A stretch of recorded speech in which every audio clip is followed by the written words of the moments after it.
110, take 5, early mark. And action.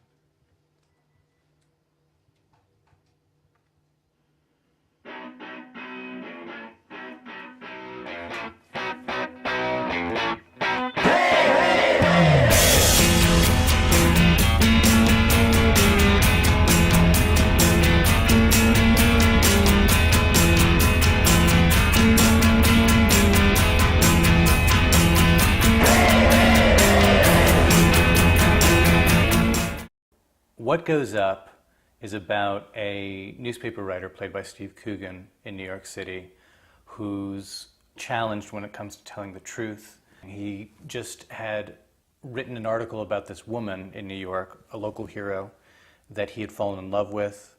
She then commits suicide after the article comes out.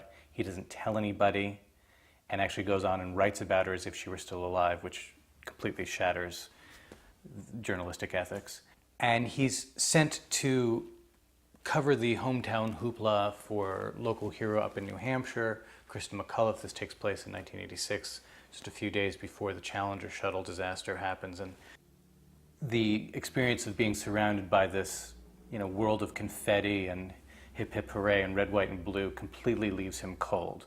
But then he encounters this group of kids who cut through the red, white, and blue with this swath of black. They're mourning the death of their own hero, their own teacher, and he feels a kinship with them and basically drops the local hero story that he was sent there to cover and follows them and enters into their world.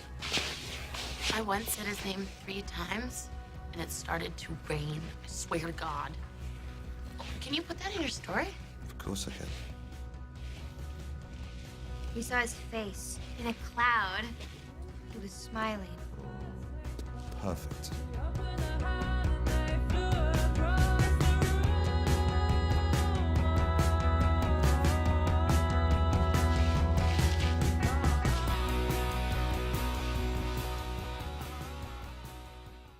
I co-wrote the script with Bob Lawson, and he was on set and writing things when I was directing, doing little rewrites and things like that. So I was very fortunate to not have to put the writer hat back on. I like working with others. I like collaborating with others. It's essentially a collaborative medium. You can't do it alone. Antonio Calvache, our cinematographer, is a brilliant guy who worked on Little Children and In the Bedroom. And there were people in Vancouver who came onto the crew because of Antonio, because they wanted to work with him. When Steve Coogan read the script, I think he saw a lot of himself in Campbell Babbitt. This one was very interesting and intelligent and subtle, and also kind of in some ways a little bit dangerous, sort of fraught with risk, because it's about sexuality and middle age and adolescence and loss, and quite complex and quite ambitious. He's so sharp, and he's able to take his understanding, an intellectual understanding of a character or of a story, and physicalize it. Actors talk about their instrument and knowing how to play their instrument as a pianist might. And he's a virtuoso.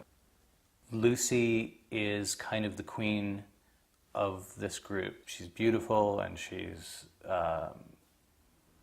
very seductive, particularly around adult men. She's not as mature as she makes everyone think.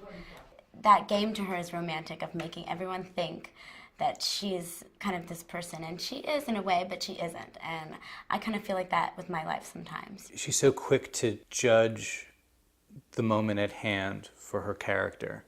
She very rarely needed more than one take. We were so severely limited by time that, especially with Hillary doing a role that was fairly different than things that she's done before, I was worried. And those worries were completely dismissed, evaporated as soon as we got to set. When Olivia Thirlby auditioned for us, we were so blown away, and it was one of these moments where, done, she's it. You give your heart over to Tess in this movie, but you know that she's going to probably stamp on it with her pet Benatar boots. And that's why Tess is just so beguiling. She really does act out of a righteous place. You know, she doesn't realize that that just because she's experienced something to happen a certain way, it doesn't mean that that's the way it happens every time in every situation. Josh Peck is, also an actor who has done a lot of comedy and is able to make his part so bittersweet and so multi-layered. Every character has an intense need. And for Jim, his need is to be vindicated and validated by these people. And the whole time he's just yearning for Lucy especially, but anyone to give this kid a freaking hug.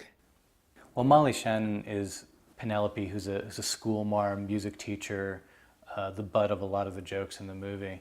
She's got a lightness, she brings a kind of sadness to it, but in a very, very funny way. If you can really tell a story from your heart, or create a character from your heart, or tell a story from your heart, it's really great because people do respond to that. You can't think, what do people want? If you just really tell your own story that's inside of you, it's amazing what can come from that simple thing. I used to have this room. Sam used to visit me here. I'm sorry. It's just so hard to take in sometimes. Oh. That's hard. Thank you. It's okay. Thank you. Oh. I need a hug.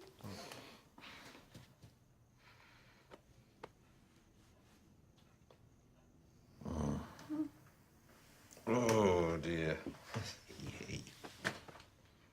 I think that with each passing day, the craziness that surrounded the business of filmmaking is growing more and more faint. And what's left is, in fact, the edifice that we all built together, all the cast, myself, my partners. I'll always be able to talk about how crazy things were on set, and let alone pre-production and post-production for that matter. But those things are going to just be stories. In film, the only thing that matters is what the camera captures, and what we captured was some great stuff.